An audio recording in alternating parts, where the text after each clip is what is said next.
Many business groups want more time to comply with Obamacare, so the administration is delaying part of the health care overhaul. Yeah, this was a very big announcement from the Treasury Department yesterday, saying President Obama's administration is honoring the request from businesses that want extra time to comply with the law. So now they're going to get another year. The part of the law that we're talking about here forces companies with 50 or more workers to offer affordable health insurance or face potentially large fines if even just one worker ends up getting insurance that is subsidized with taxpayer money. We'll learn more about this story later today.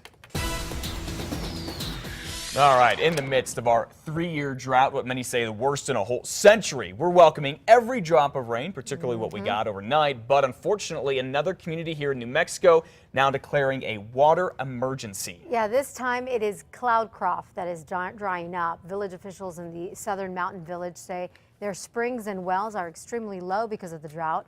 About 750 people live in Cloudcroft, but a lot of tourists are expected for the 4th of July, which will put more stress on the water supply. Conservation now is a top priority. We're getting everything clean and scrubby clean and as always, but they're having to watch it a little bit closer. They're having to watch their consumption. That's why we put these measures into place so that our water system doesn't fail. Cloudcroft is looking at drilling another well. The village is also hauling water up from the mountain from Alamogordo. And the village of Magdalena has been operating on a single well since early June, another case of water being hauled in from surrounding communities.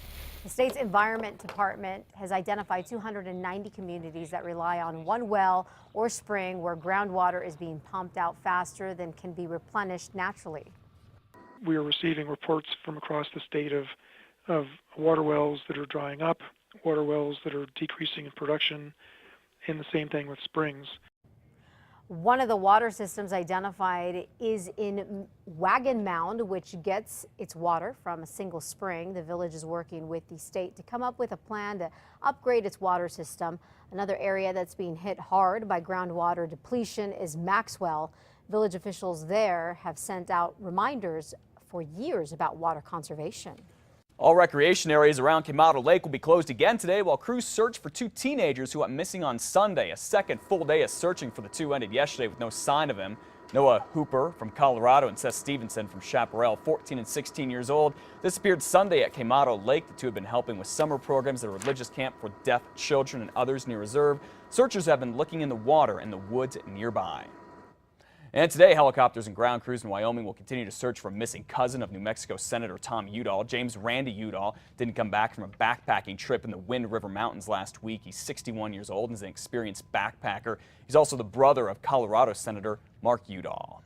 Well, we now know investigators met with the father of Dylan Redwine this week. His remains were found last week in the mountains of Vallecito near Durango. La Plata County Sheriff's deputies say Mark Redwine went in for follow-up questions on Monday about his son's death and disappearance. Here he is on the Dr. Phil show earlier this year. Dylan was just 13 years old when he went missing in November while on a court-ordered visit with his father in Vallecito. Mark Redwine says he returned home from running errands to find Dylan gone.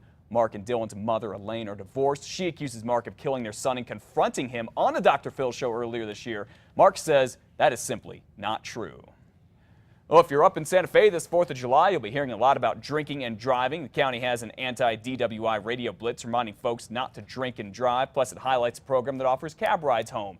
In Bernalillo County, you'll see plenty of sobriety checkpoints just like this one today through the weekend.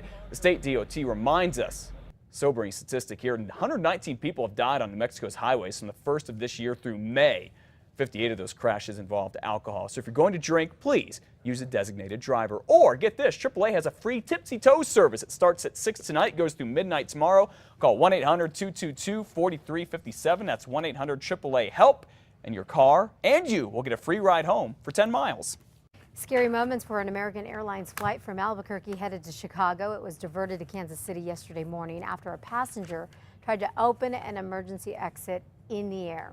The flight left the Sunport about 8 and was supposed to be on a nonstop flight to Chicago. But a couple of hours later, it ended up in Kansas City because of a loud, unruly passenger who wanted to smoke a cigarette. Well, after a confrontation, this guy apparently tried to reach for an exit. That's when Kevin Mugen, a reserve deputy with the Valencia County Sheriff's Office, and other passengers got involved. We weren't going to let the attendants just handle it by themselves. And when we stayed out of it until he started to he looked like he was becoming physical. We talked about it and we said we just take the guy down. That's what we had to do. And A cell phone video here showed federal officers taking him into custody in Kansas City. He was later released. The flight finally got to Chicago around 2 yesterday afternoon. Well, a hungry bear wandering around Albuquerque's Northeast Heights yesterday is waking up in her new home this morning. Man, she's probably pretty tuckered out, too, because it took Game and Fish quite a bit to get a hold of her. Loretta Otagon first spotted the bear about 8:30 yesterday morning hanging around a tree. This one near Tramway and Paseo del Norte. So Game and Fish came out, shot the bear with a tranquilizer. That put the girl to sleep, but it also kept her up pretty high. That bear was stuck in the tree. I had to climb up there, and actually it was a concern when I was pulling it, it was going to roll on top of me on the ladder, so I had to actually push it out instead. So Game and Fish did just that. Take a look. Push the bear with a pole.